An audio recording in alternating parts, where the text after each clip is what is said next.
But no, we're going to lunch also. I'm planning on it. One has to eat every day. Mhm. Yeah.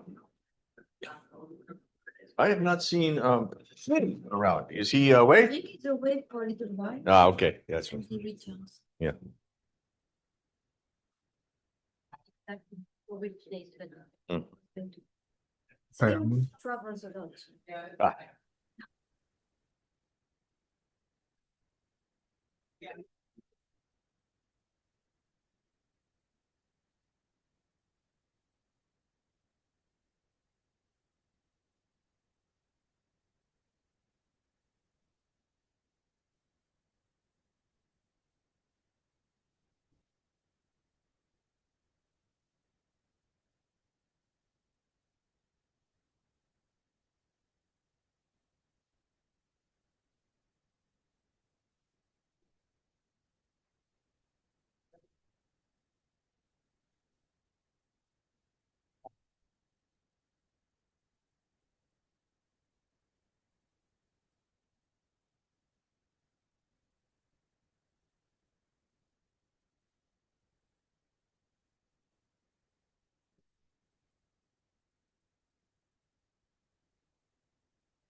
Okay, let's see. I guess I'll start. So we kind of thank you. That's it. Oh, are there any more?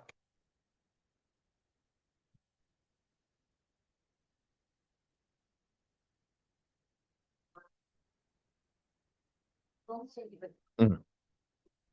Okay, maybe I'll close this.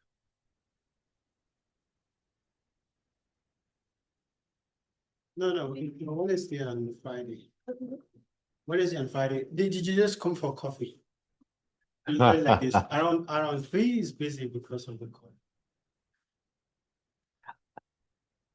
Okay, so we're starting kind of a new chapter, and we're going to talk about systems, but we're not going to talk about the relation between spectral and nonlinear stability from now on. We'll take that as essentially done, and we're going to talk about spectral stability and when it occurs, what it means. Okay, and we're going to leave from the scalar case, which was good to simplify writing and complications in the previous analysis, but now we want to do realistic systems because that's interesting. So I'm going to start with I'll just derive compressible Euler and Navier-Stokes, but I mean this is kind of standard, but it's also interesting to review, I think. So basically, we're going to combine thermodynamics, the thermodynamic relation with Newton's laws, plus continuum mechanics.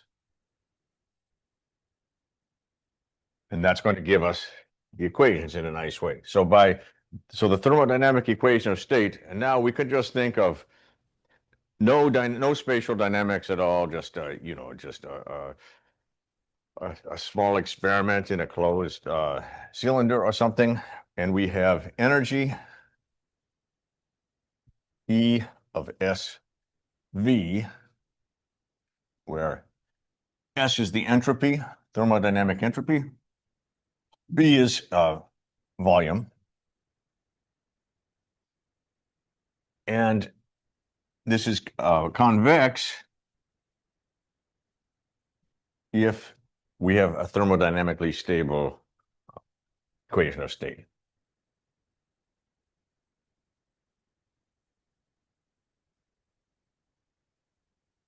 So we would think this should be true in normal situations that we might consider. Okay, so let's see. And the basic relation is that dE is temperature ds minus V dP. Or you could put it in another way that pressure of SV is equal to the negative EV, the V partial, and temperature is ES of SV. It's equivalent to this. And so I'm thinking of, and that's quite general, but I'm thinking of an ideal gas.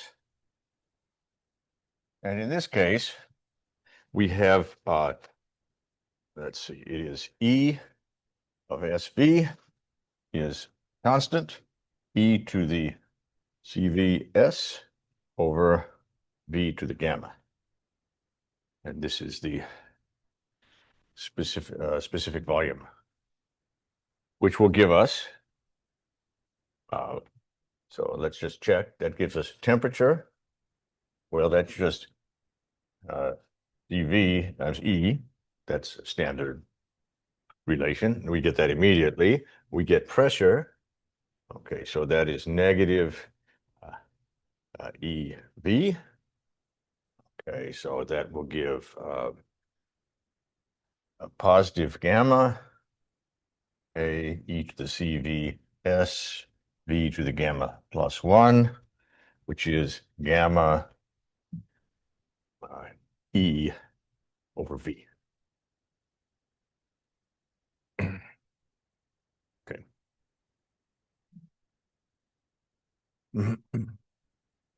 Okay, and recall, so this is like, this is density, right? In the morph P is nRT, and nR is basically proportional to 1 over V by Avogadro's number or something. This is the, but I like this one because I can't. R is too big. R is too big, and gamma is here. Gamma. But do you have a constant? I mean, the update don't have a constant. This is a way that we often see, right? Oh, T. What about T? This T you have a C, have constant there? Yeah, this is a constant. Yeah.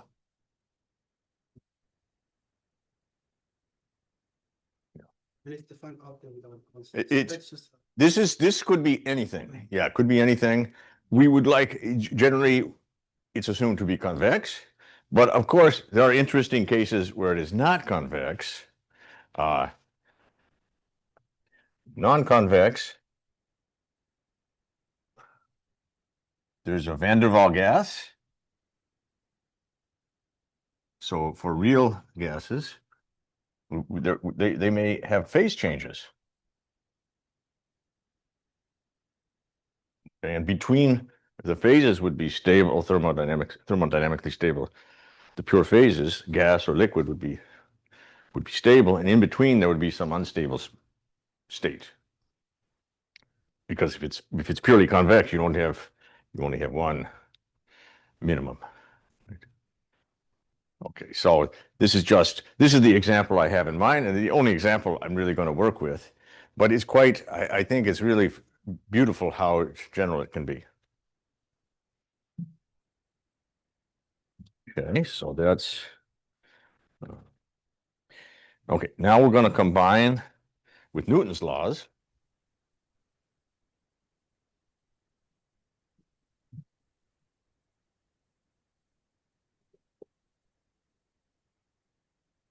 which I'm thinking of along a particle path. So no continuum yet. We're just following a little bit of fluid, and we have d over dt of mass equals 0. Okay, so and then we'll have d over dt of momentum is equal to force. And now we have to put in, let's try okay, let's introduce our variables. The variables will be rho equals density, u equals velocity, vector. Okay, and then E, which is little e plus 1/2 u squared is specific energy, specific total energy. So energy per volume. And then where little e is this is the specific internal energy. And that is the one that that's the one we're talking about over here. Okay, so let me do the mass, the density equation. Okay, so now that is kind of standard, right? We look at a surface in R3, a domain in R3, given boundary and a given normal, and we want to say, okay, what's d over dt of integral over omega of rho of x d dx should be, well, it should be 0 except for whatever escapes, right? It should be negative boundary flux. But what is the boundary flux? That is the integral over boundary of omega of rho u dot n ds, where n is the outward normal. That's how much mass we're losing. With this one, we can change by divergence theorem or Green's theorem to the negative integral over omega of divergence of rho u.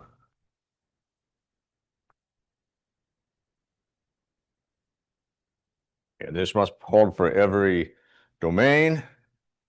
So we must have equality on the integrands. Sorry, this passes to rho t. So rho t plus divergence of rho u is 0. That's the mass equation or density equation.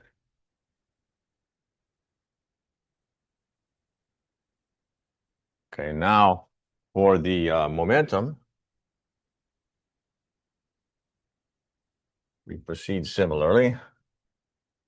Okay, so we have d over dt of the integral of rho u dx should be equal to, okay, now we have two things. We have the flux. We have to remember that this is momentum, and momentum can be changed by external force.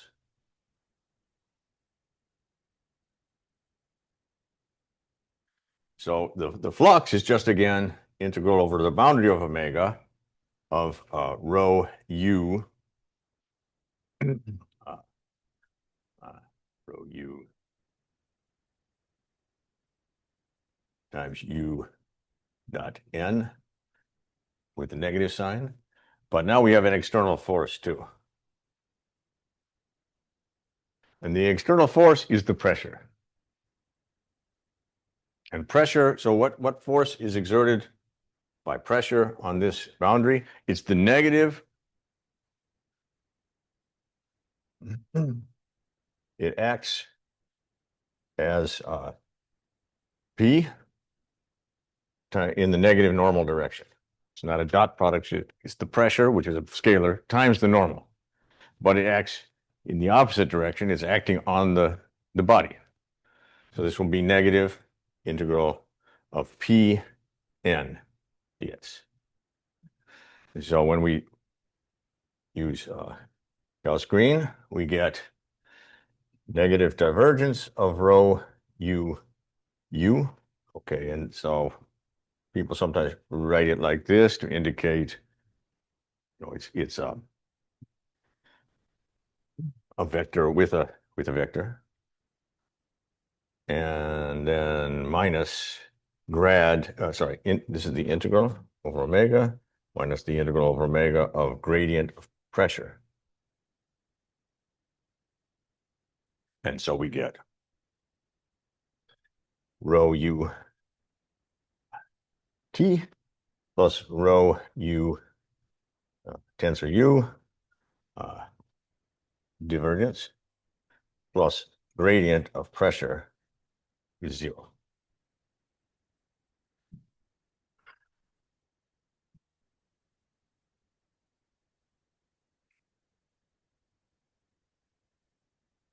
Then the last one, the energy.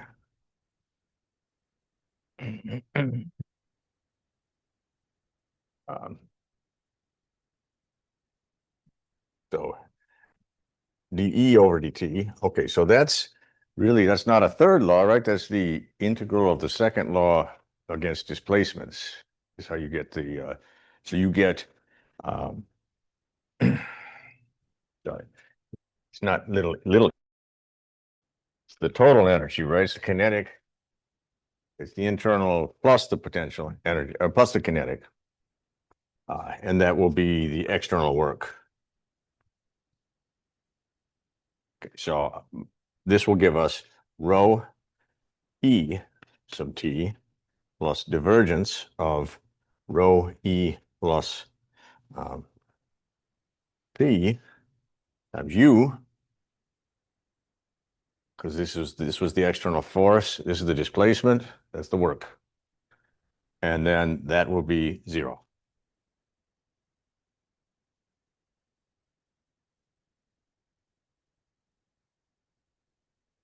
Okay, now okay, so those are the three, that's the third equation.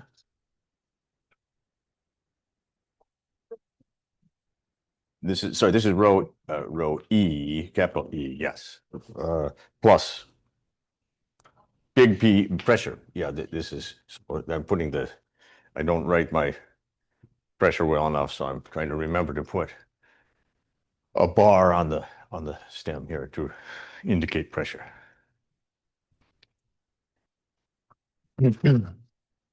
Okay, so here's the miracle, or the great thing, is that from these, they automatically generate an entropy.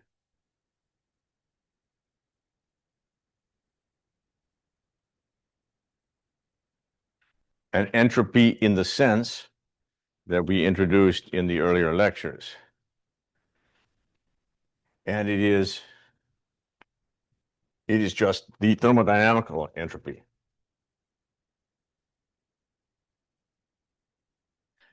And the equation for the entropy is it's specific entropy. So now these are all per volume, entropy per volume. What was the other one? Energy per volume. It's all specific energy. So we've passed from particles to continuum mechanics. And here's the equation we get, which I will show you in a minute.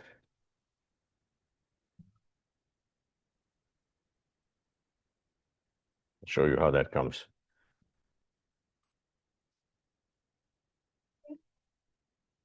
Yes, and this is the fantastic thing, and but we'll see it. We'll see why it's true in a minute. That's what's kind of fun. It's not that hard to see. This thermodynamics, I have to admit, it ties me in knots. It gets very confusing, especially especially if you go to, yeah, and all the continuum mechanics, and especially if you go to viscoelastic things, and that gets very complicated. But this one I can do, or I think I can do. Okay, so what is this telling us? So you see, it tells us that this is a quantity that can be written. Oh, yeah. So it obeys another conservation law, but also by assumption. Okay, now let's go back. Okay, so that's what it means to be an entropy, and it's convex. Why? If it's convex, if E is convex. And that's because E of SV and S of EV, these are Legendre transforms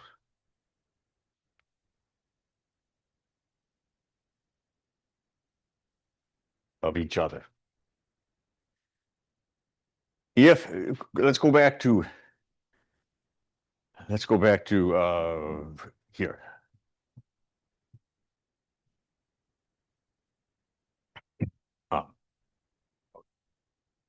And T is positive. We do need temperature positive. Okay, so if temperature is positive, then the S derivative of E, E is monotone in S. We can invert. We can replace E of SV by S of EV. Okay, and when you do that, you're taking the Legendre transform. And so you exchange, this is known to exchange one convex thing for another. And I should have said early on, this is 1 over specific volume, which is the thing that I discussed over. It's more convenient to use volume. We're using dense for the thermodynamic identities, but it's more convenient to use density for the Euler equation in Eulerian coordinates. And so, okay, so this is what we do. So I'll just put etc. because you have to show finally that S being convex in little e and V means it is convex in little rho and little u. Sorry, just in little right, in rho and sorry, rho and e. This is not hard, but you have to calculate it. Okay. Yeah, what do I want to show? All right.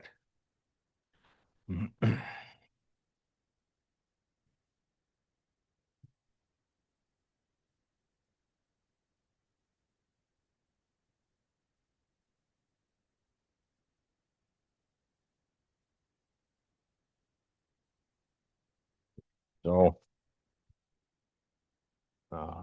proof. I'll just sketch it. Reduce or simplify the equations. We can get d rho over dt plus u dot grad rho plus rho divergence of u equals 0. So I'm just expanding things out, and I'm trying to group convective terms. And you don't see it when you have, so I have rho times E, I have rho times U. I want to remove those rows and write it like this.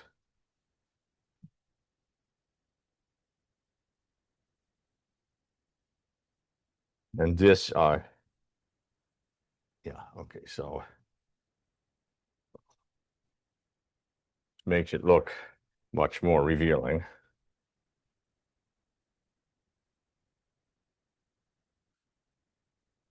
So we do this.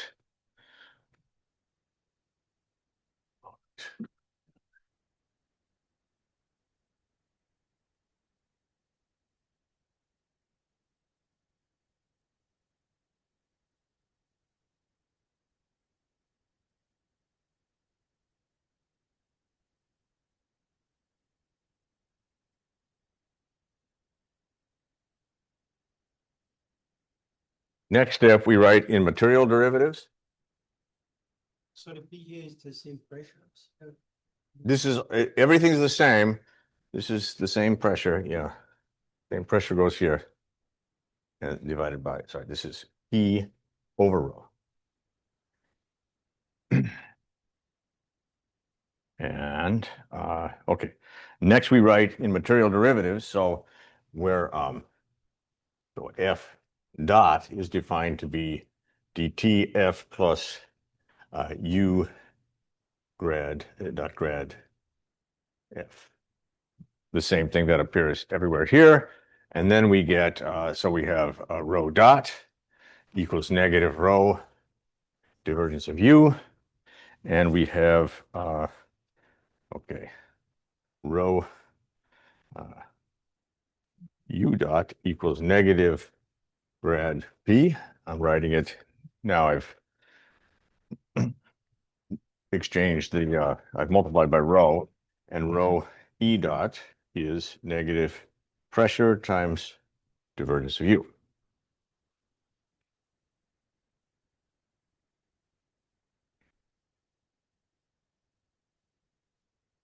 Let's see. And, okay. Oh, well, I don't know why. I went a little bit backwards. I really just want this. I'm not sure why I did this. So now E dot, well, it's negative P divergence of U over rho. That's by equation 3. And then that, in turn, now I use equation 1 to exchange this for P times rho dot over rho squared. I can do that. And then I notice that this is negative pressure times V dot, where V is 1 over rho. Specific volume instead of temperature. Okay. Let's now recall, and this is, so now I'm moving along. The material derivative is following particles. So it's along the material derivative that my fundamental thermodynamic relation should hold. So the thermodynamics tell us that E dot is equal to T S dot minus P V dot.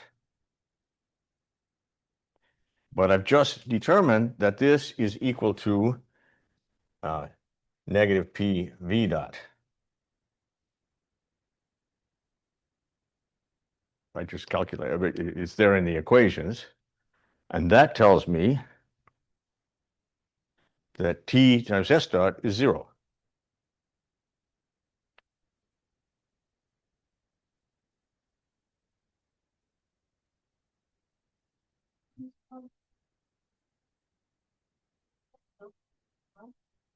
And the next one. Minus V, and V is the volume. So it's a specific volume here. So it's 1 over the density. And then this is, oh wait, what did I do? No, I wrote it incorrectly. That's why. It's minus P dV. Ha, yep, this is minus P dV. Oh, I wrote it wrong. This is the fundamental. Yeah, and that's what makes otherwise this isn't true. I don't know what. Thank you, Catherine. That was completely crazy, right? What I wrote. Yeah, and it wouldn't be equivalent to these. Yeah, wouldn't be true. Okay, so this is what I have, right? And that's what I need because I've got a negative P V dot right in here. So somehow I mistook that. Okay, but this says the material derivative of, oh, but I should have put back in, sorry, I should have put in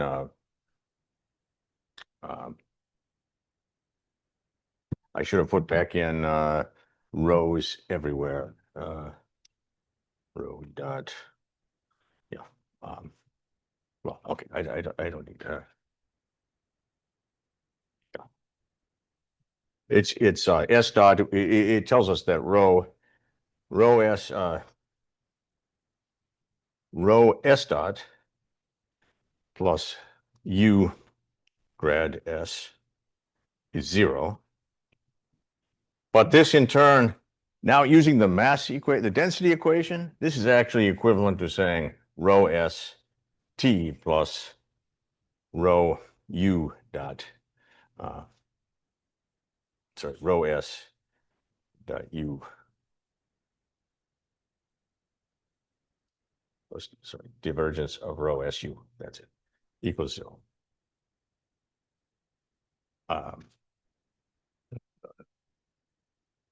Yes.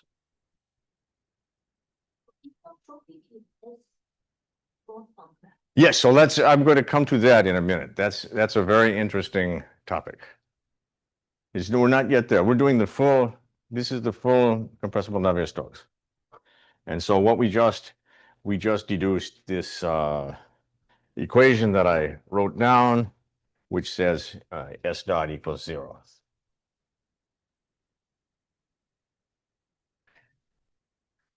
Yes, and so I know why you asked that question, because what this tells us is that if we start with entropy constant, it stays constant. Because this, yeah, if this is true along every particle path, it's the time derivative is 0 as well. But that is actually that's true only so long as things remain smooth. Because we saw even for the scalar case, an entropy gives a conservation law that is satisfied in the strong sense so long as we have smooth solutions. But as soon as shocks form, the Rankine-Hugoniot conditions are satisfied in the original conservative coordinates, but not in the entropy coordinates. In fact, the entropy produces dissipation at the shock. So, and this is this is an issue that I think caused a lot of confusion in the early history of this business. Exactly that. So I think I would have to look back more carefully than I have to determine who was confused about what. But I think it's between Rankine and Hugoniot, perhaps, and I think Riemann, who was maybe the first one to notice that shocks have to form. He studied isentropic case, and it seems that he wasn't clear on what the shock should obey coming out, and I think it had to do with this point. He was working with the isentropic equations, and you can't really do that if you want to find the shock propagation. You need to work with the full equations. Right. Okay, so, see, my point is, well, first of all, it's nice to see this stuff, I think, and it's especially nice to see it in a sort of tame setting where it doesn't look too bad, because for me, it always confuses me. So I thought I would present that. And the other thing is, well, we had history backwards. I started with the scalar equation. Of course, people don't start with the scalar equation. They start with this. And the next thing they go to is this. They notice, wow, the entropy is just conserved. So let's take a constant entropy solution and try to understand that. And so, I should write, I'll write that in a moment, but I'm going to wait for just a second. And then, so that's now a two-variable system. We started with 3 in one dimension. So here, these are all vector. U is a vector. So in 3 dimensions, this is a 5-variable system. In 2 dimensions, it's 4. In 1 dimension, it's 3 variables. There, U becomes a scalar. In the isentropic case, we can remove the energy equation, because for smooth solutions, this one and the energy equation, these are equivalent, with assuming the other 2. So we could substitute this in place of the energy equation.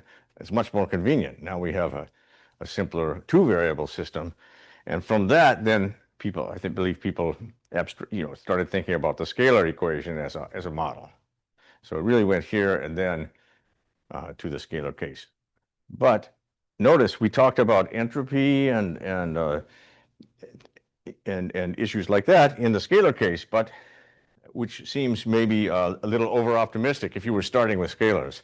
But if you start with this, you know you have an entropy and you have a convex entropy. So that's where that concept came from. Okay, so now though, let me just mention, let's see. Yeah. So I want to do, okay, so I want to do the isentropic case. Okay, so we're done with the full case. You give me some equation of state. From that, I can, write down these equations, but they're rather implicit in general because they pass through Legendre transforms and things. We don't really know what they are in general. But here we know what they are for ideal gas. And where did I write that?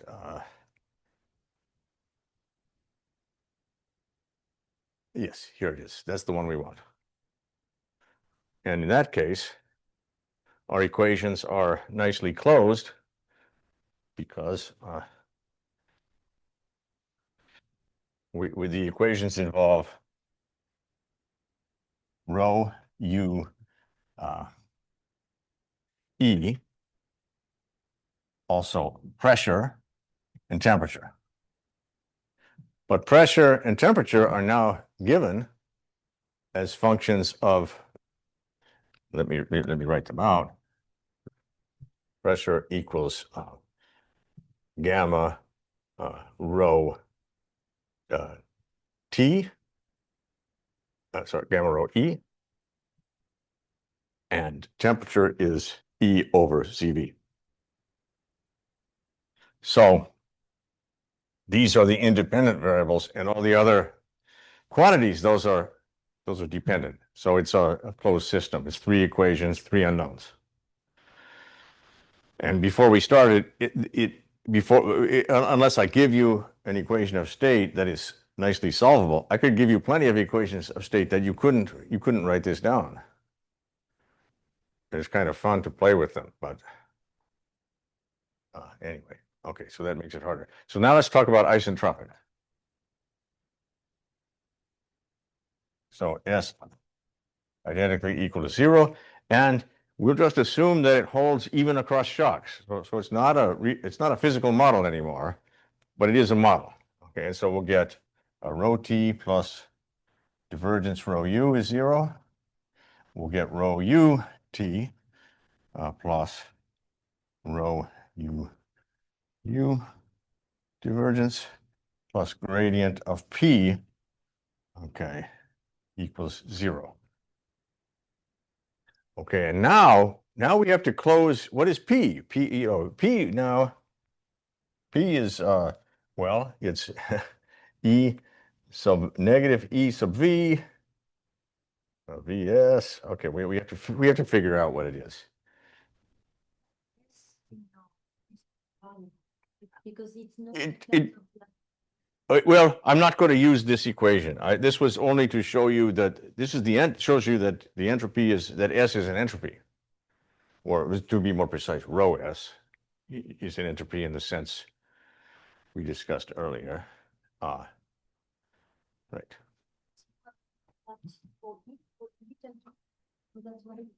Yeah, so I can use the little e equation. This is the physical one. This was more of a further comment. I was done when I had the first 3 with a rho U, and rho E equations. Okay, so let's go up here, and okay. So we need to close. So here we'll close. What is P? So P from above in the ideal gas case. What do we get? P is negative E sub V, and that's gamma A equal to CVS over V to the gamma plus 1. Okay, and now that is okay, gamma. Let's see. Where did it go? Okay, so that's fine. This is constant now. Oh, so now I feel that I may have oh, sorry. This should have been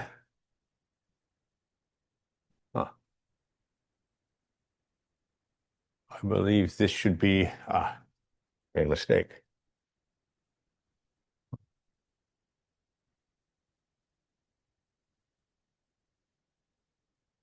This actually should be gamma minus 1. And it's sometimes written as a big gamma. Yeah, because it will, and then this would have been just gamma, little gamma. Sorry. So this is the gas constant for a gamma log gas. This is called the Brun-Nielsen constant. And that's, well, that's the one that is going to come up in our pressure law.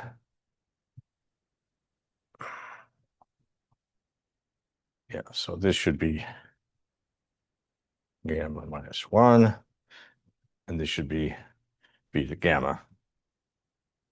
Okay. And that's, yeah. So I was sorry for these typos. But let's put it back up.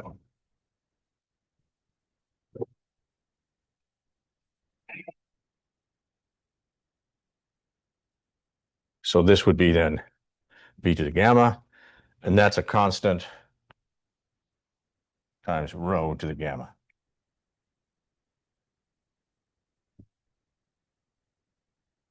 Well, we know pressure all along was a function of specific volume, which is equivalent to density. It's 1 over the density, and entropy. So if we fix the entropy constant, it's just a function of the specific volume, which, or equivalently a function of rho. But what is that function? Well, it's just a gamma log S.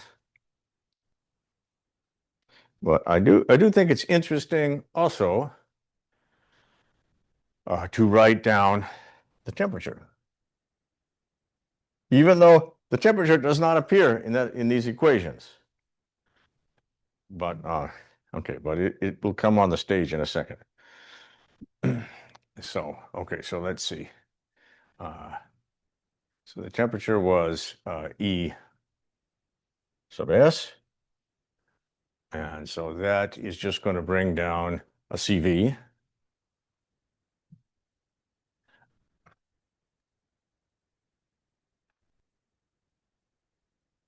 Um,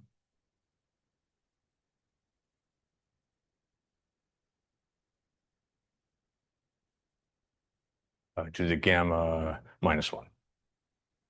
There we go. And so this one is a constant times v to the negative gamma minus 1. Oh, sorry, rho to the gamma minus 1.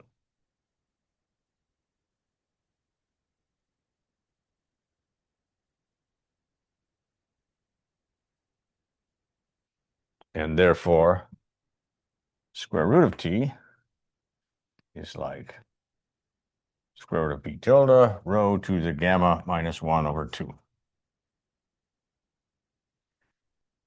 And this is, and gamma minus 1 over 2 is between 1 over 2 and 0.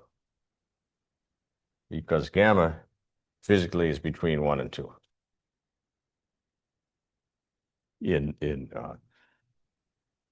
If we for a monatomic gas, gamma is 5/3, and gamma is 7/5 for a diatomic, etc. And so it actually, did I get these wrong? He's famous. The 5/3 is famous, but there's a formula in terms of the number of, well, the number of particles and how they're connected, right? This is, I'm trying to figure it out for a tree connection, and then you have a certain number of vibrational modes, and you put there's a formula. You can get it. But anyway, they're all between 1 and 2. So this would be like rho to either rho to the 0, that would be a constant, or it could be as big perhaps as rho to the 1/2, but somewhere between. Why is this interesting? Well, because in the derivations of not Euler, but the Navier-Stokes equation from a Boltzmann equation, from a kinetic equation, one finds that the viscosity and the heat conduction should be proportional to square root of T. So but usually the isentropic Navier-Stokes is written with and the full Navier-Stokes is usually written with a constant viscosity coefficient, but it need not be. But if you do it for isentropic, you should do it with a density dependent one, according to your gamma. So let's see. So for 5/3, I guess it would be 2, 6, 1/3. So it should be rho to the 1/3 for monatomic. So that could be interesting in the modeling.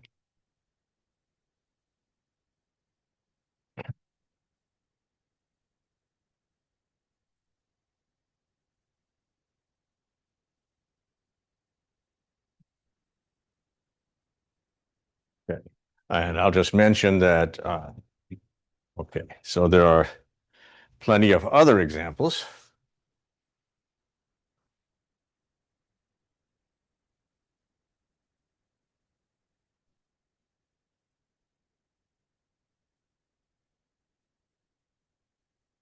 Magnetohydrodynamics, or MHD, that would be basically Euler coupled to Maxwell's equations. But it's not that simple. There's also some reduction by an Ohm's law, a vector version of Ohm's law, and I'm going to refer you to the Fermos book.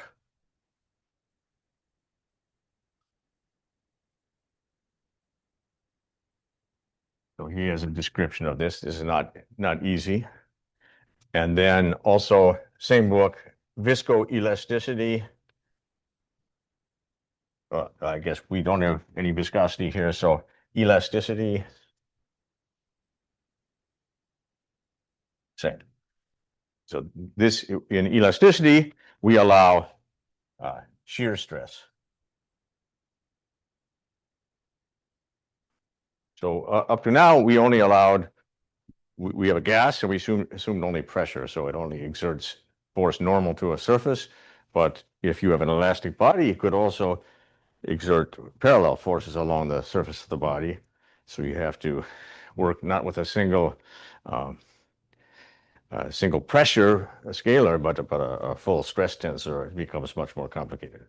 But these are very, very interesting equations. They go in the same general way, but it takes a specialized, first you have to give yourself a specialized course on what are the variables, and yeah, this one. But yeah, it's really useful, and each individual part, if you focus on one part, it's very clear, very nice. Okay, but I want to now, this is about viscous shocks. So where's the viscosity? Wait, I'm just going to add it on for you.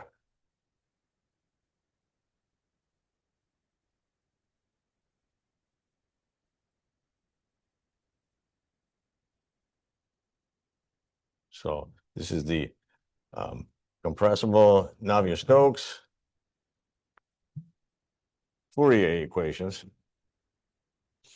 And I'm going to do the 1D version, so I don't have to write as many things.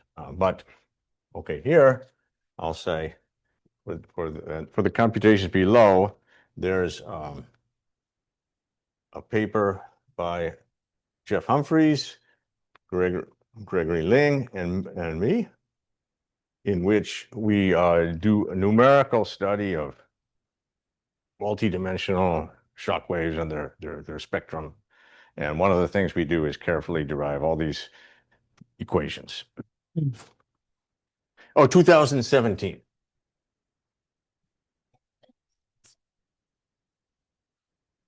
LYNG, Gregory Ling, LYNG.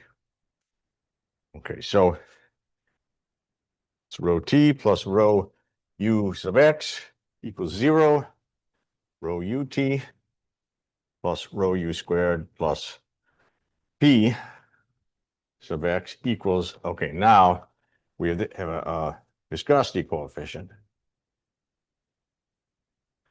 times uxx. And that is okay, that's the Navier part, Navier-Stokes part. And then we have rho e sub t plus rho ue plus up sub x is kappa txx plus nu ux sub x. And here, okay, T is temperature as before.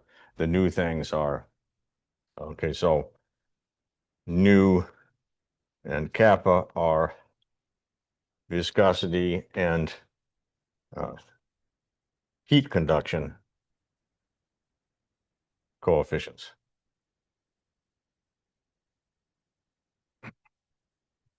And it's much easier to see if you do the version where you simplify and remove the rho. And I seem to remember you get little e dot is kappa txx, which makes some sense. That's the Fourier law. So all these have to do with the combination of the rho and the e, the rho and the u squared. Remember that big E is little e plus u squared over 2. So that's where these funny things come from. T is E over CV. Yeah, we have to close with the equation, the thermodynamic relations. And P, again, I'm going to also take I'm going to take P is equal to gamma rho E. That's the ideal gas case. There are many other cases, but that's the one I wanted to take. And this gamma was little gamma minus 1.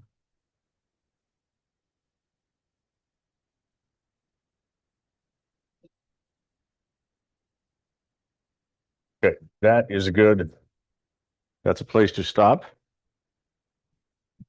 So we've got some equations and examples, and they're sort of like the scalar ones we looked at before, but way more complicated looking, not terribly so, no, they're not horrible.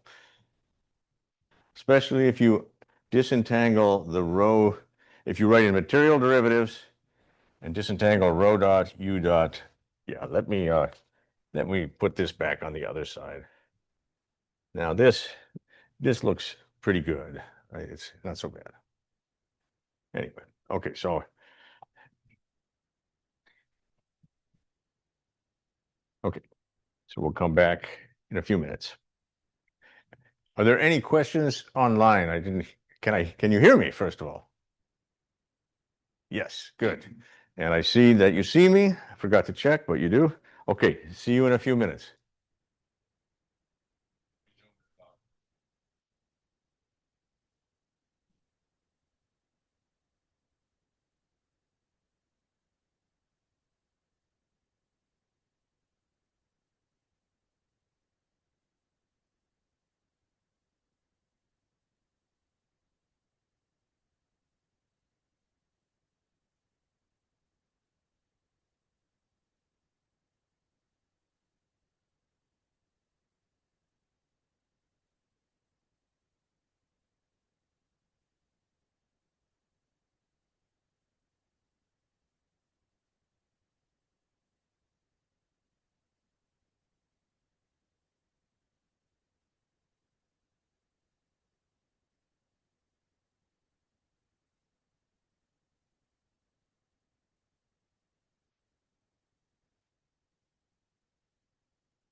But I hope it's short. I just need 5 minutes.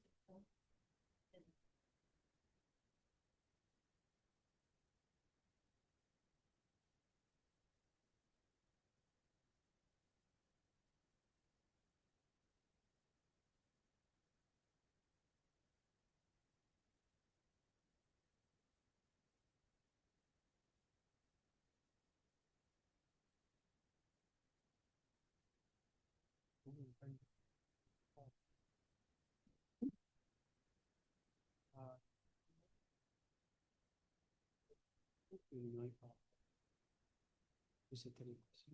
Ouais. Et je voulais savoir si il est possible de...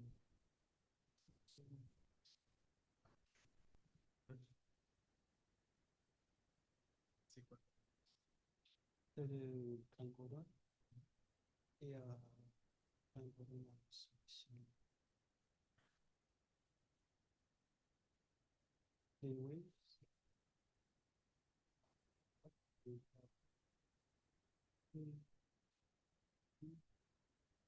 Et là, il devait se faire...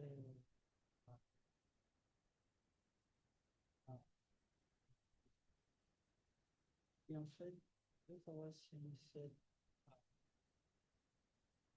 cette pompe est j'ai envie du numérique.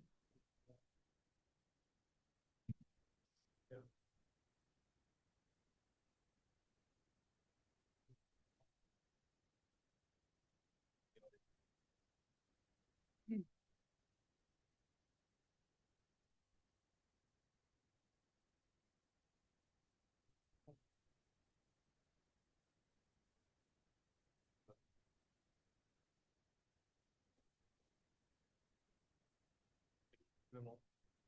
Et Il y en a un qui est en train Federico, d'avoir un enfant. Bah, il a eu c'est son hier. fils hier Ouais, c'est ça. à 16h. Yeah. Tu pensais que c'était pétard, là, tu vois? Non, non, c'est... Ouais. Tout va bien? Yes. Bébé va bien. Oui, il a fait ça. Je peux te dire à quel pas ça. T'es inquiété de ses élèves? Yes. Le reste du contingent italien, je ne sais pas.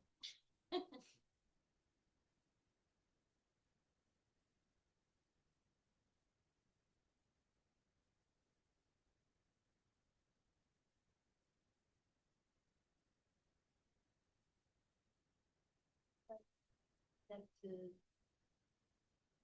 Federico. Federico, one of the two Italians, Yeah. the one with dark hair, had a baby yesterday. Oh! That's great. So that's probably why he's not. Wow. Maybe excuse. He's probably having a lecture from his wife. So she's, No, she's here. she's here. Yeah. It's good. Yeah, they came together. Partner, No, no, no, doesn't no. he? No. They're, yeah. Ah, fantastic.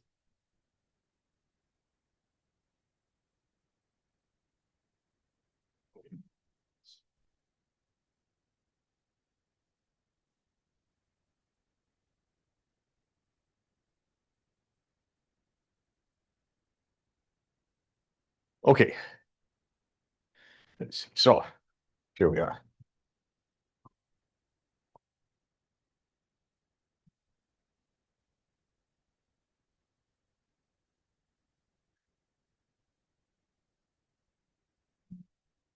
Okay.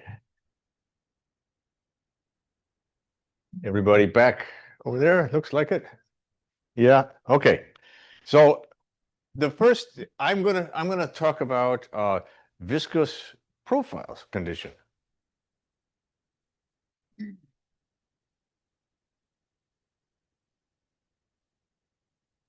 And I always like this topic because this was essentially resolved completely by Gilbard.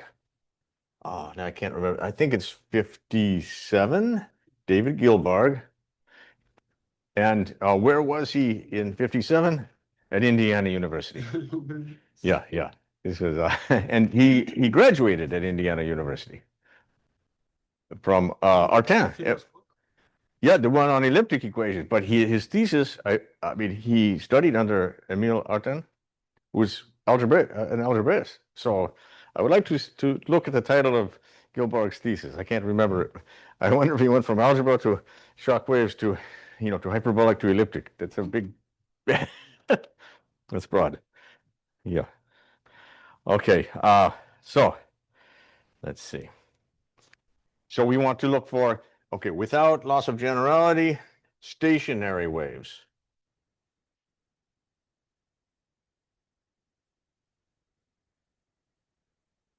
By Galilean invariance of the equations, we can shift to a coordinate frame where the shock is stable. That means we can eliminate a number of equations. And we can also, so this eliminates d by dt. The first equation says rho u is identically equal to m. So we can remove equation 1. And now we have a planar system. And the planar system, and now here, okay, here I'm going to just sheet and write it after rearrangement. And here I'll refer again to the 2017 paper. It's done very carefully there. We get this. We get nu u prime, and d by dx we'll denote by prime, because now this is an ODE in x, and it is m u minus plus r rho t minus rho minus t minus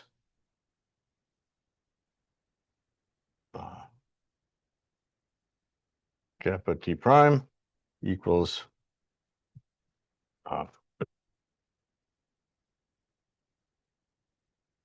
That is spatial derivative. this is the spatial derivative, and we get t minus times a constant minus m u minus squared over 2. So we can write it as an equation in u and t, and here we have to remember u is equal to m over rho. Sorry, m over, not u, what do I want? Let's see, we've got u and t, but I have rho. Rho is equal to m over u, because I have some rho. I have a rho that appears here. That's no good. U minus is, okay, so this is to connect rho minus u minus and t minus, or yeah, that t minus, to rho plus u plus t plus. At minus infinity, this is the state. At plus infinity, this is the state. So that's our notation. And so how did I get a first order? Because this is second order in x. I integrated.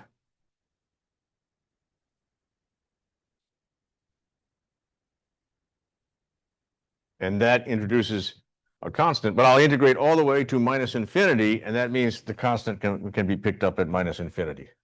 And that's how I got. So you see everywhere, it makes for automatically rho minus u minus and t minus is an equilibrium for this ODE.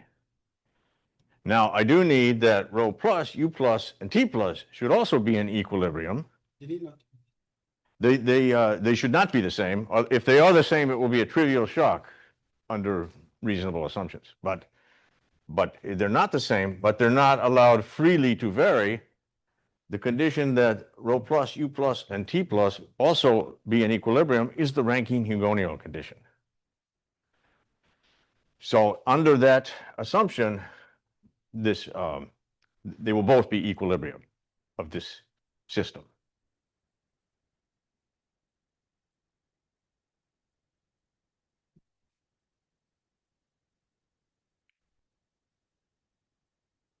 And now going to be very so. I'll do the barest sketch of Gilbert. So for one thing, I've assumed an ideal gas.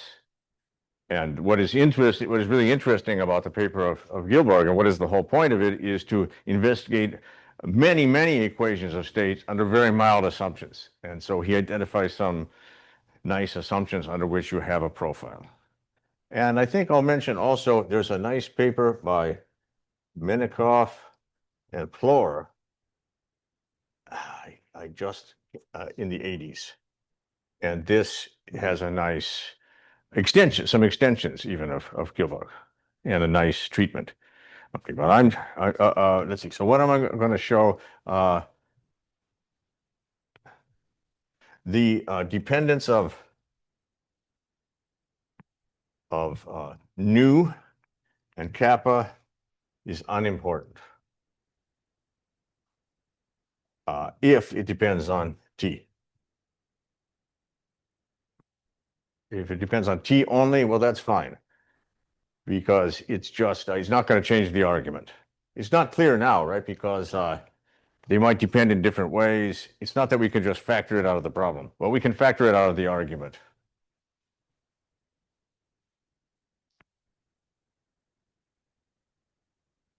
Well, they're usually taken constant, right, in the classical equations. But as I was just discussing, if you deduce them from Boltzmann, say, if you derive them from an Chapman-Enskog type expansion, you get dependence on t, square root dependence. Well, it depends on your collision operator, but you don't get constant. So it seems nice to allow the possibility that it would depend on temperature, though. Maybe, who knows? But it doesn't matter. And their ratio doesn't matter either. All that matters is the form of the right-hand side, which is amazing in this argument.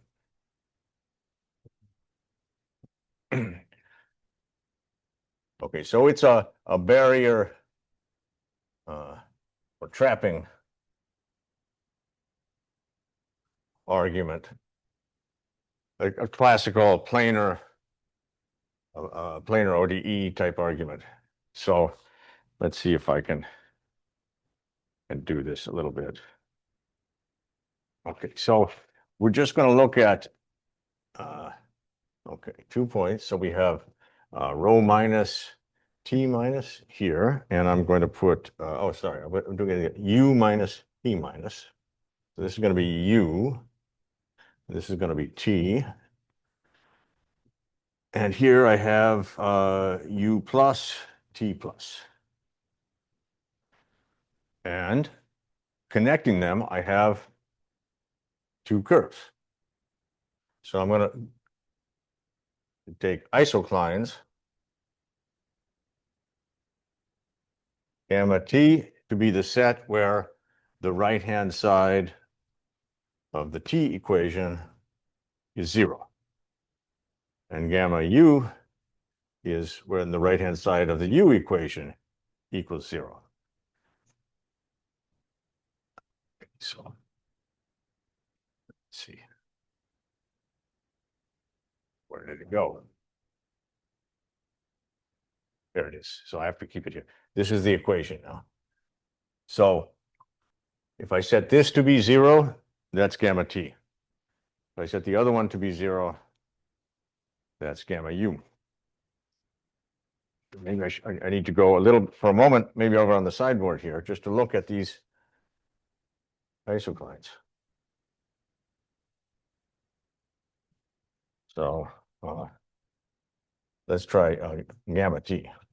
So I want a constant times t minus, and then minus m u minus u minus over 2. So this is equal. These are equal. And that is something funny happened here. Did I have a squared? Yes, squared. Thank you. Yeah. So that's quadratic. Feel there's maybe another. No, that's it. Okay.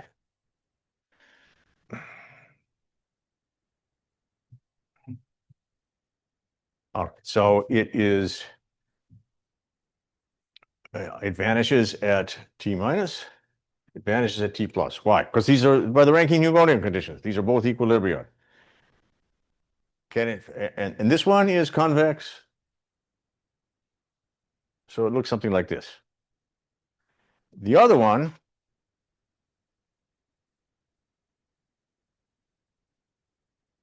Now the other one's a little trickier. It looks linear, but it's not. So we have m u minus is negative. R was basically gamma, some multiple of the gamma that we had before. Rho t minus rho minus t minus. And here we have to use that rho is equal to m over u. So this is, yeah. So this is actually, in disguise, it's a quadratic. So this is, this has a 1 over u coming here. So if I multiply by u, I get mu times u minus is equal to negative r u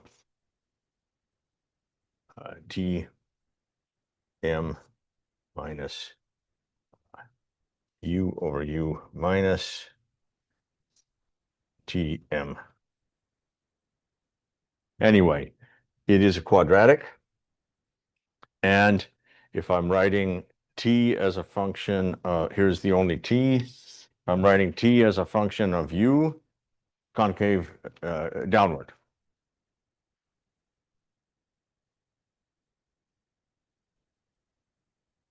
Therefore, we immediately see, oops, I didn't hit my mark. There. This is unique. There's a unique solution of the Rankine-Hugonian. If there is one at all. And in fact, one can show that there's always, if I pick a u minus, there's always a connection, a u plus. Okay, and now all I have to do is, if we linearize around these two equilibria, what we find is one is a saddle and one is going to be a node, a repeller. And okay, and we verify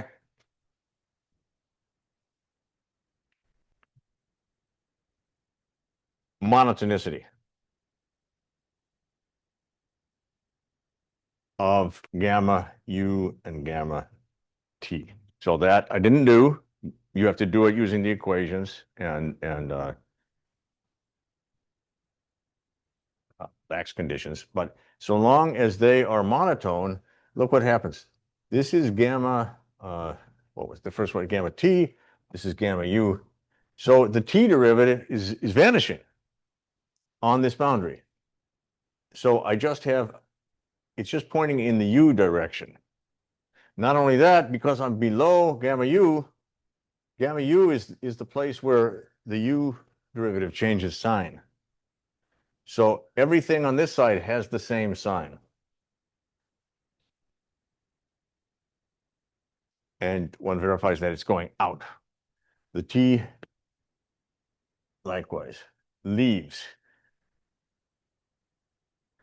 So if we follow the stable manifold backwards within this lens, it can never exit in backward time. Everything is leaving the domain in forward time, entering the domain in the lens in backward time.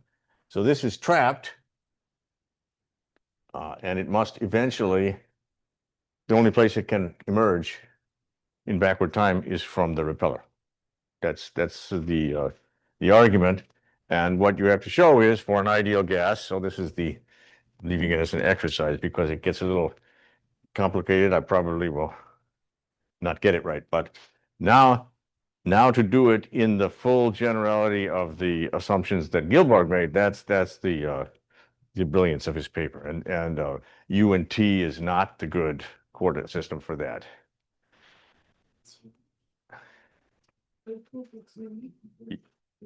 Yeah, it's unique because there are only two possibilities: the stable manifold on this side or on this side, and you have to check that it can't somehow come back around. But yeah, yeah. So it's really a nice, it's a great argument, and it solved a really important physical question, I would say, conclusively, and it extended the earlier work of Hans Bethe and Hermann Weyl, who had shown, each one showed under more general types of gas that you still have the viscous profile.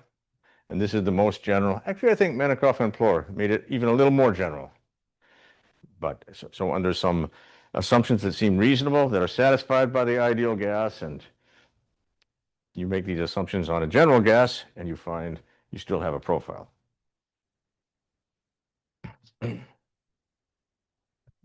Okay. That's Gilbert. And now I want to, okay, so what do we see? So the viscous profile condition, it's not an obstacle for using shocks for shocks to appear in a solution or asymptotic behavior. And neither is the Rankine-Hugoniot by itself. So what's going to be important is the stability. So it turns out the shocks can be unstable. There are cases even for gas dynamics with a convex equation of state, you can have unstable shock waves. And so the question is, when does that happen, and maybe why? I don't know why, but what happens if they're unstable? I know a little bit about that. So that's where we're going. Yeah. Mm-hmm. Yeah. Yeah, it corresponds to a stationary shock solution. It looks good, but if it's unstable, then it's not really. I mean, our idea is that the hyperbolic equation should model the physics.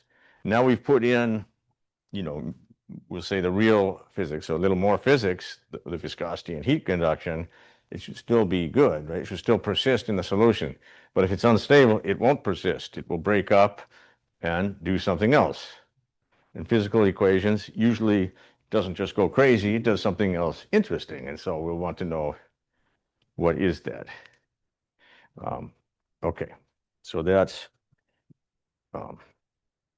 kind of a little bit of an intro.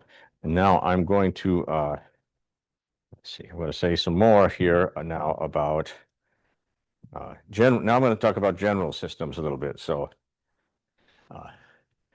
my working title is Systems Systematically. So now we've got an example. So I guess I'm justified to talk about general systems.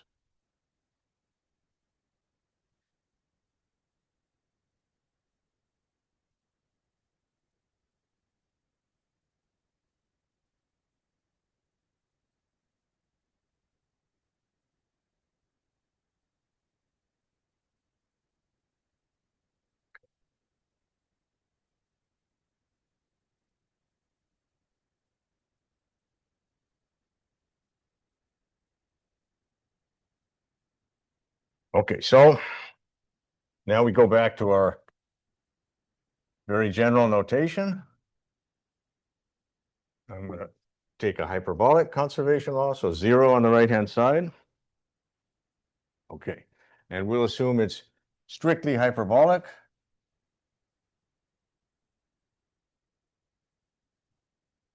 Which means that df, by which I mean df over dw, has real and simple eigenvalues, a1, a2 up to an. And this is a vector equation and I'll use n for the dimension of the vector.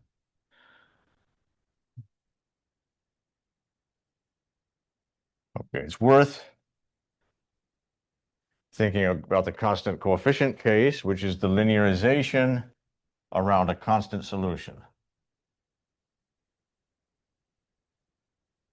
It's worth reminding again that any constant, I could take any w identically equal to w naught constant. That is a solution of conservation law because it's a perfect, it's a in perfect derivative form. If I put in constants, everything's gone. So I could linearize around a constant, and then I would get dt v plus a dx v equals 0.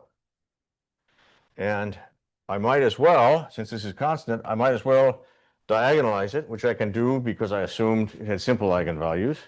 And I will have a1 through an down the diagonal and just 0 on the off diagonals. And I'll number v1 through vn as the coordinates. And we see that this decouples.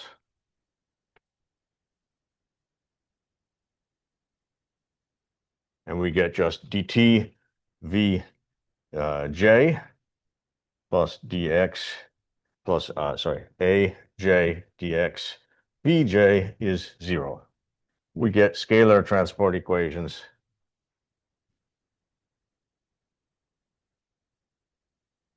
that we looked at already many times. Okay.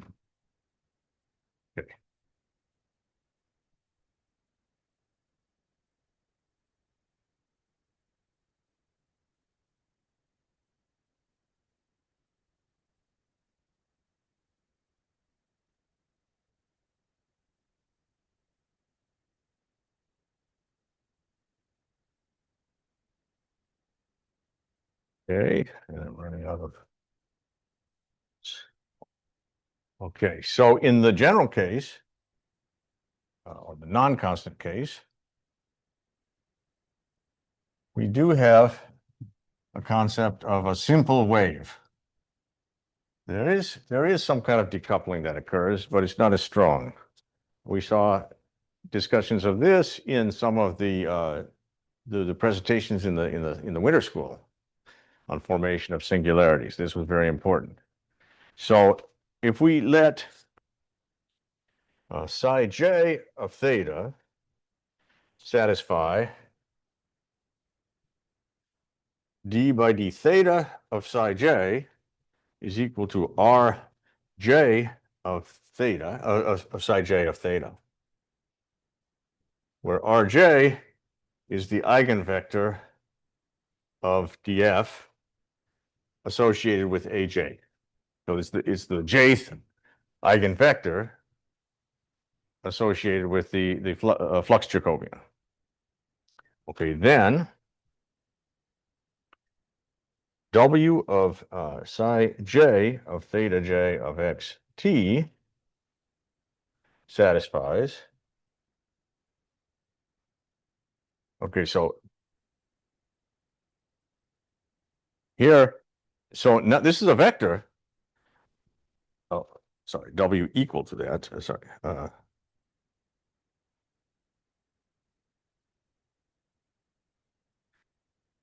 Okay, so I've replaced a vector effectively by a scalar, theta. Theta is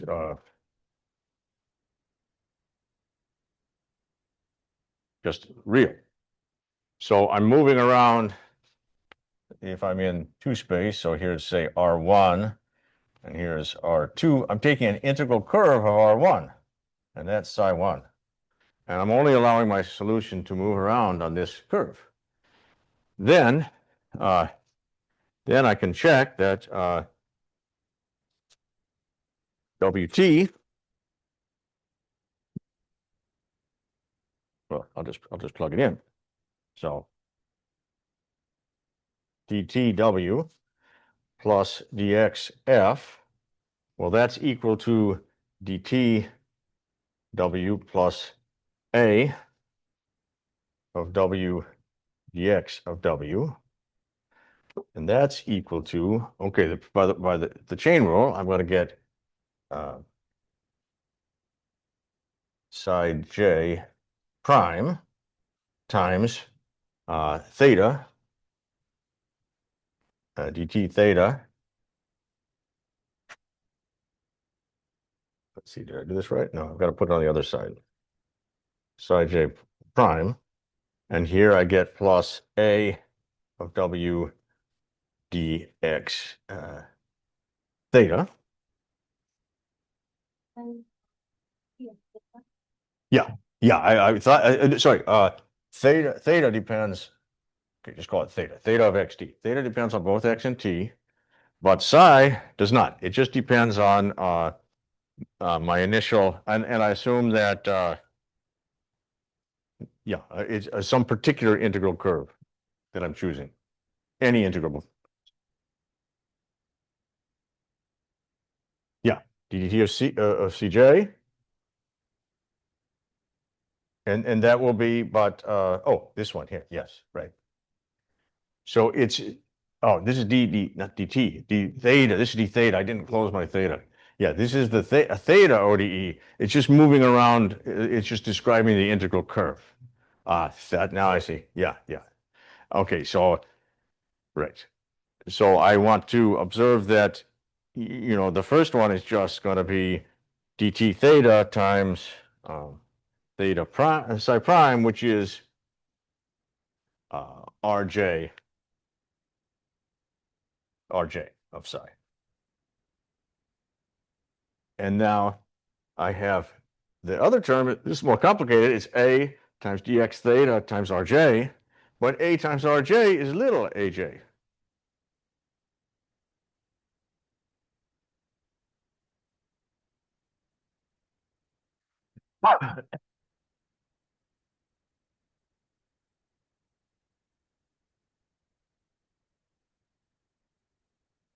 Okay, so if I set this equal to 0, I find that that's equivalent to a scalar. It is a scalar equation again, but now it's variable coefficient.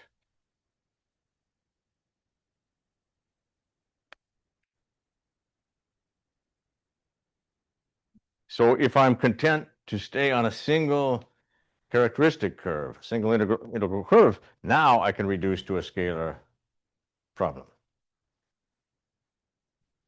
But it's not at all the same as constant coefficient. Constant coefficient, all the modes decoupled from each other, and we could linearly superimpose them. Here we cannot do linear superposition. They're separate waves. However, yeah, well, there are two issues.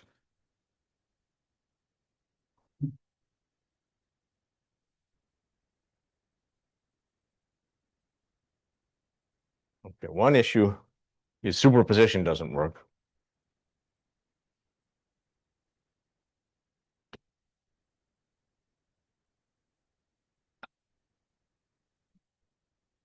So superposition of these simple waves only when decoupled in space.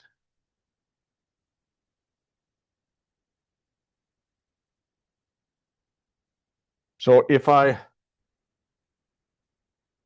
so here's in the xt plane, suppose I take theta, let's just do two of them. The support of theta 1 and the support of theta 2, suppose they're distinct and in a proper order. Theta 2 propagates with speed a2.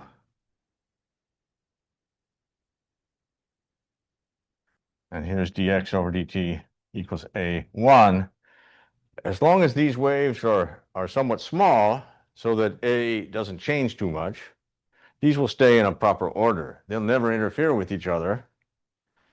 And I can have perfectly good solutions. So what does that look like in the W1, W2 plane? Well, there's R, or sorry, psi 2 maybe, and psi 1. So I can move along psi 1, and then I stop here at some intermediate state, and then I move along psi 2.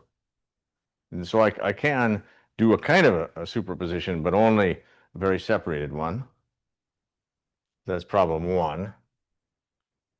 And problem 2 is that shocks is no longer good. It's not true. We replaced by ranking Hugoniot. Right? We don't integrate along a characteristic curve. We jump from one state to another, satisfying jump conditions. Okay.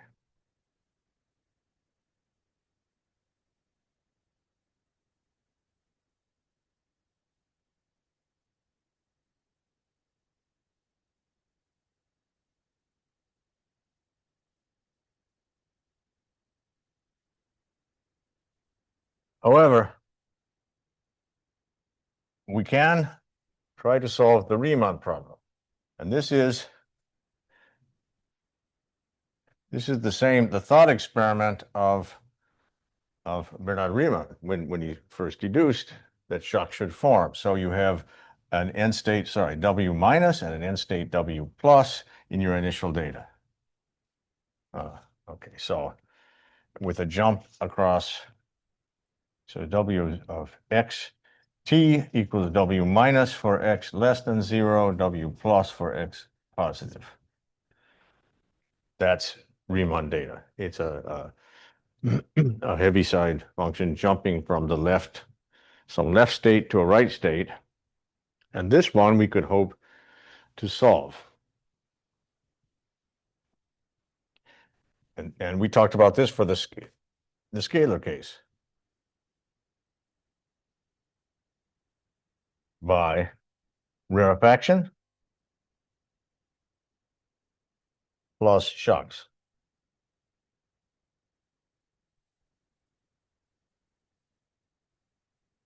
But now we have to allow for both families. So we have to somehow find, okay, so we have to figure out what to do.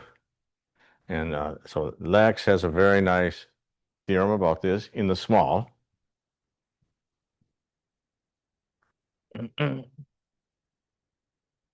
So we'll define GNL. Genuine nonlinearity is that dAj over dW, or dAj over dW dot Rj W is not 0. So in the constant coefficient case, of course, Aj would be the derivative of Aj with respect to anything is 0. So this is saying it's really nonlinear in a way. So it must change as we move along that characteristic curve. And if we have this property, so strict Lax theorem is strict hyperbolicity plus genuine nonlinearity implies that near an end state, near a reference state, W star, say, for any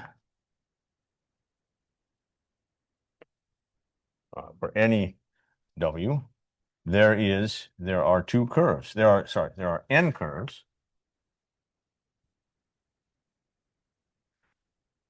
This I have to draw. I'll continue over here.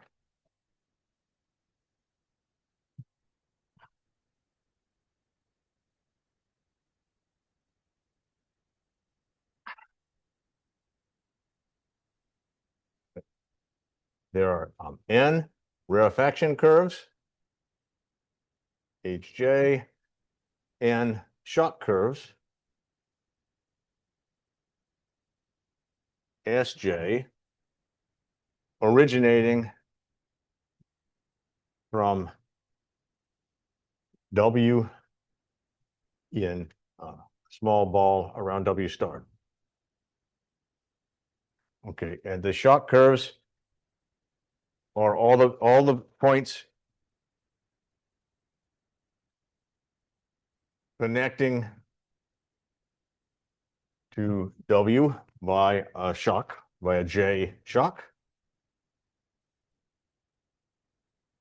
Rj is all the the integral curves of Rj.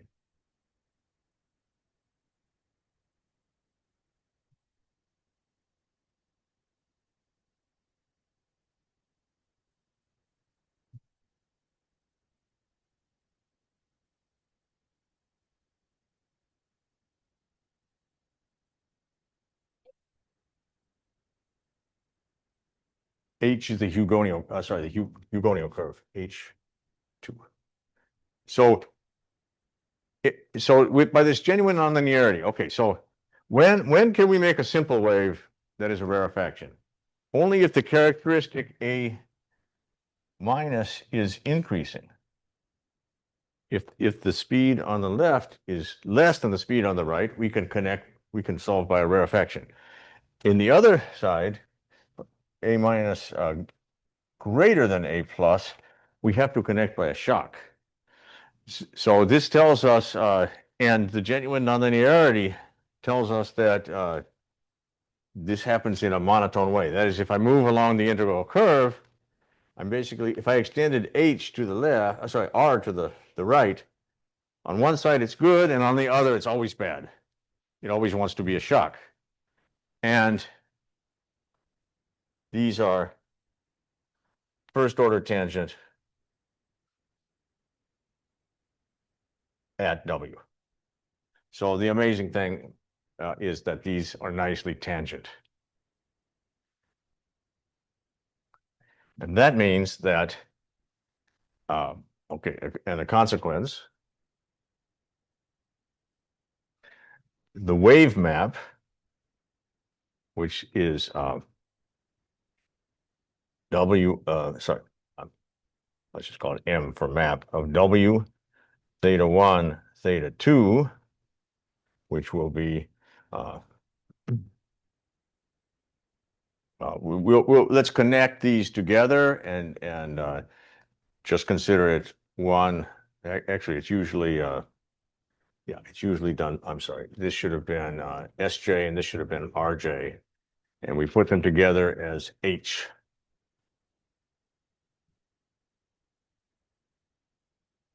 So it would be H, 1 of theta 1, followed by H2 of theta 2, applied to W. So that means we start at W, we follow, putting these two together, this should have been R and S. These two, this we'll call H1. H2 will be the hybrid curve made by the shock on one side and the rarefaction curve on the other side, but it's a C1 curve, despite this case structure. And so this is a C1 function. And what we want is that this should be invertible near W star. So that is, this is a way of getting from any W to other points. Now I want to say it's, sorry, not invertible, but surjective. Yeah.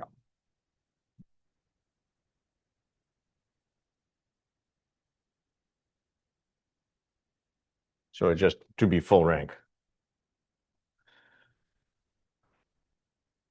But this just follows from the fact that R1 and R2, these are transverse in a small neighborhood of W star.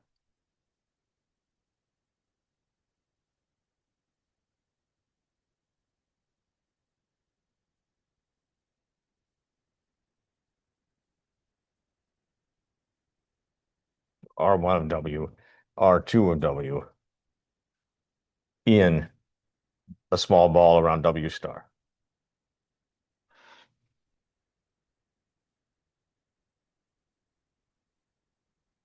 And implicit and inverse function theorem, implicit function theorem.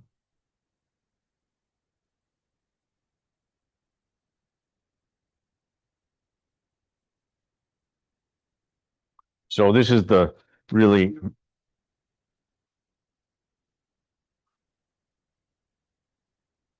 let's see, where did it go?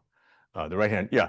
So this means I start at W, I flow a distance theta 1, assigned distance, theta 1 along the H1 curve, and then I follow that by the H2 curve. And that order is important because I have to go first, starting at say W, it's W minus.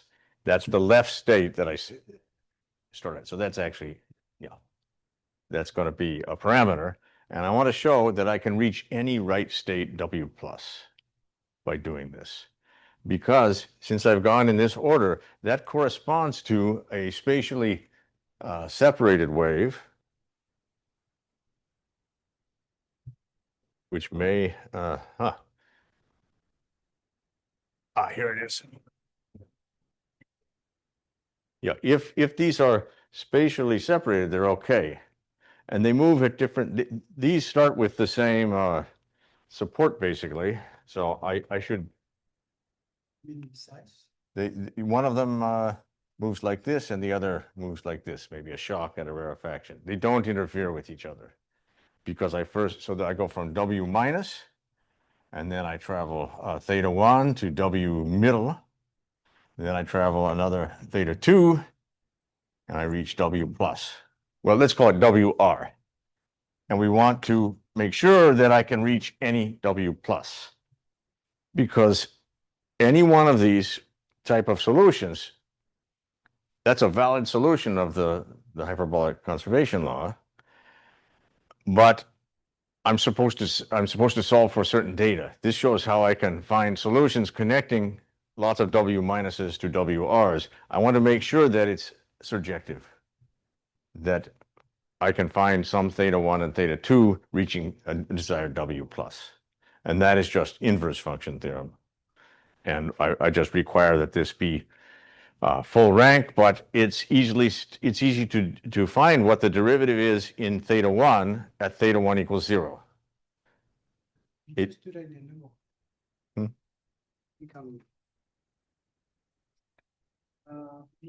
You just do that in a debug? Yes, we want to know that. Yeah, so we want to do it in. Let's do it. Let's do it out a little more carefully. Let's see. I want to make sure that. Yeah. Okay. So I can erase this, but let's see what we want.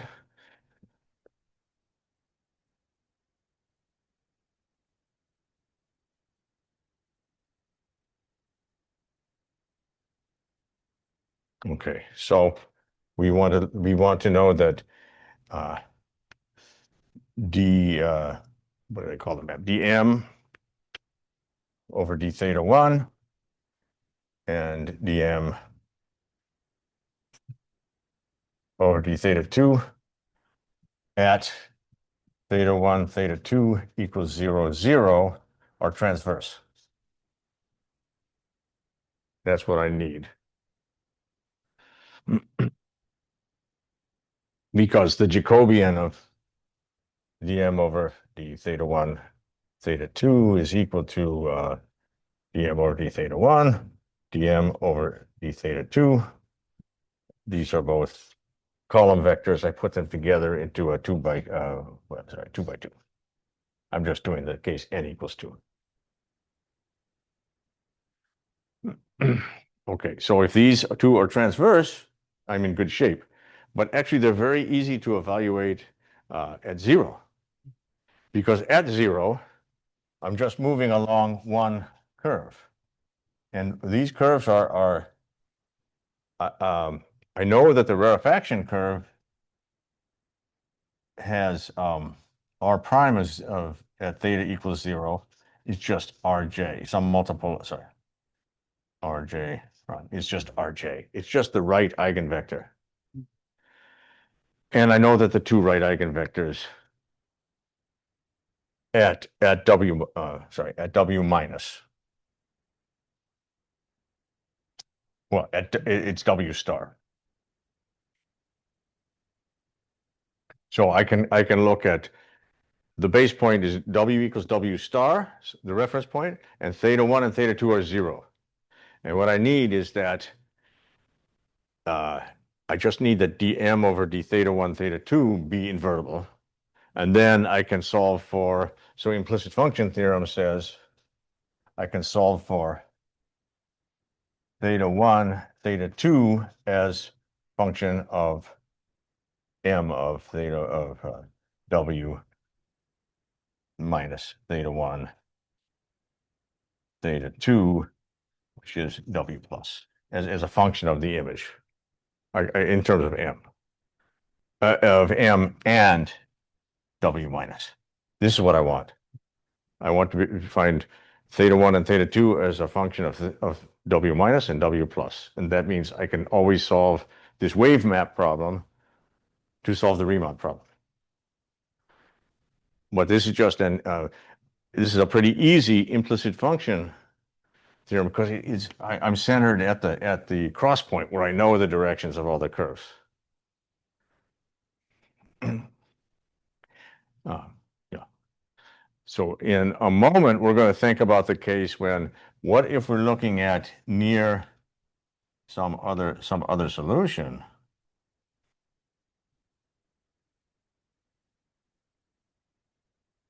Like, when do we have unique? Suppose we already have some Riemann solution. When is it unique, locally unique? Okay, well, if it's small, we know it's locally unique. But what if it's large? So that's the end. But a large wave, unknown. We don't know it's unique. That's actually a very, very interesting question. That's my next topic. But okay, so that's the lax description. So it all, oh, and there's more. If there is an entropy, then entropy increases along the shock curve and decreases along the rarefaction curve. All the properties that we would like, that we see in gas dynamics, they're true in this very general case, but only in the small. Okay, and while I'm mentioning this, I'll mention also the Maida-Pago result, and this is in, let's see, Maida and Pago. I think this is, oh gosh, now I've lost the date, but 80s, I think in the 80s. They show that viscous profiles exist.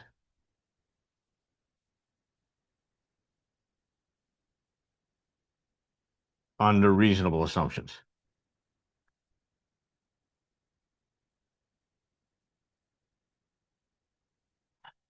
Again, in the small.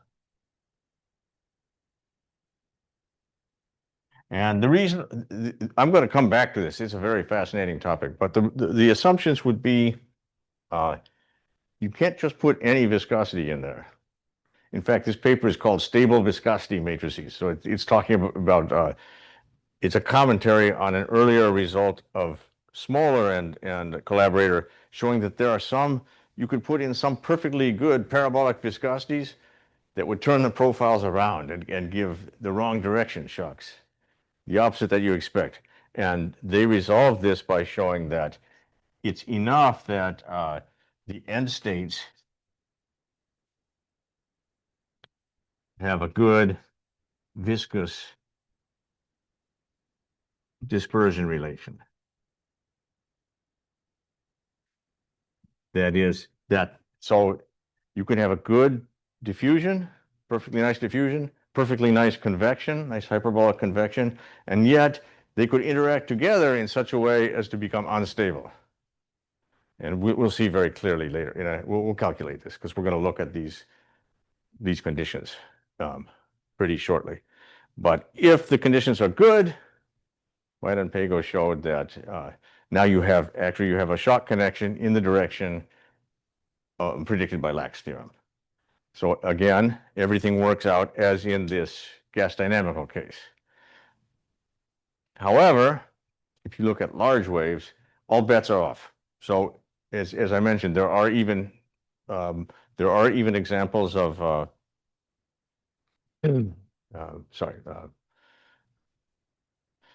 actually the viscous profiles often can exist as we saw for gas dynamics, but they might be the waves might be unstable. And what we don't know, the Riemann problem, we don't know about the solution of that. Now the Riemann problem is very interesting. I want to make a comment about that. So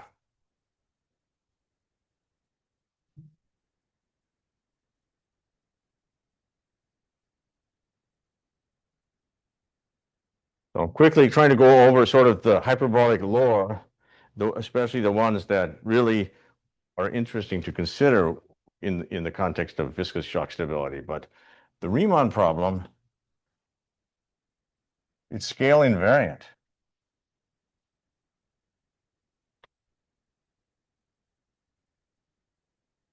Under xt goes to cx ct. So we can rescale space and time at any level, and the Riemann problem looks the same, and the Riemann solution looks the same. It doesn't change.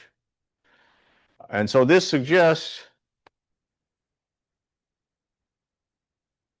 that it just kind of contains both short time and long time behavior.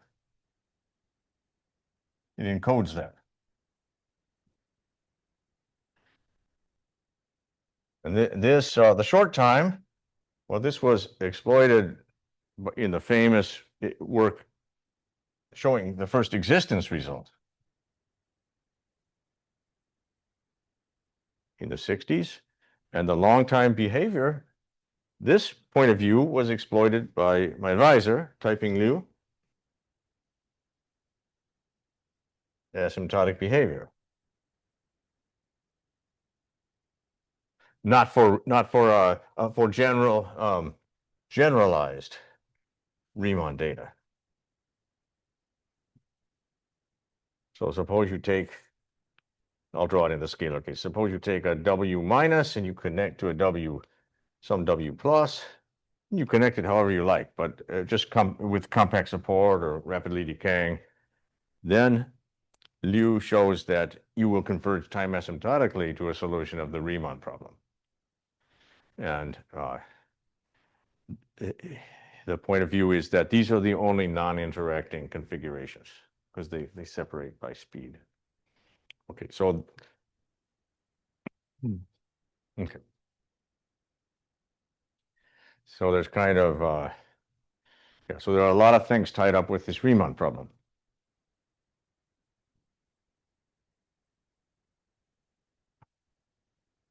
Okay, so now it's time to get, oh no, now it's time to stop. Sorry, yeah, it's time to stop. But what I'm going to do next time is I'm going to look at now finally, look closer at stability and see how it ties in with this Riemann problem. And it does tie in a very interesting way. And I'll show, well, I can tell you next time, but. I remember Bardot's giving the first la méthode de Green. Oh, yeah, that's. So mysterious, I would say. It is really brilliant. Yes. I did my thesis on analysis of the Glimm scheme. And that was before that was in the original random choice formulation, before the simplifications of Bresson and the Norwegian school. They really organized things much easier to. So even the notion of a characteristic is difficult because if you're choosing things randomly. Yeah, yeah, it is. And yeah, that was so many loops in the arguments. I still sometimes wake up and think, it's all wrong. I still remember trying to finish all the loops in the thesis and make sure they were all okay. Yeah, that's really difficult. Anyway, okay, so thanks for your attention. Any questions out there? Okay. All right. So see you next week then. Oh, but wait. Let's see. We will go, let's see, the a week from now, on Tuesday, for those offline, we don't have a class because we have a very nice lecture at the same time at University of Toronto, so. Oh, yeah, if you. I'll see if I can show you a connection. Would be a very good talk. It's Yu Deng, and he's talking about the, Hilbert six problem, and it's very interesting. I'll see what I can find. It's not a program, but it's still accessible. It's So you think that it's. the official long program, but it is still. So if you go to the Fields website, you should be able to find this lecture. But Well, I'll see if I can find more. Yeah. So the lecture is on Tuesday. So we have class on Tuesday and the lecture's on Thursday, or the other way around? Other way around. We have, Okay. The lecture's on Tuesday, we have class on Thursday. yes, so there's a distinguished lecture, which I would highly recommend that you tune in if you can. And I think that you can by going to the Fields website, and it's UDEC. So the speaker is. Progress. Next week will be 2 hours on Thursday. I think that's what it says. Whatever it said, we'll do. I think that's right. Okay. So I hope you can make it. And see you.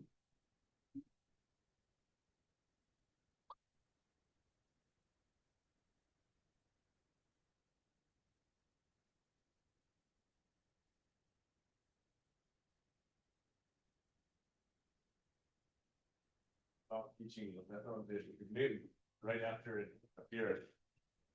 But so. Yes. Very, Very. Claude is very. Mysterious. And remember he said, he started by saying, do you know what's the method degree? And somebody said, how do you spell degree? So he said, okay, okay, je comprends. With this big voice, okay, je comprends. So he meant that if you ask the spelling, of course, you don't know what. Yeah. Okay, j'ai bien compris. So, We start at the beginning. okay, j'ai compris. It's my two kids really like to rock climbing. So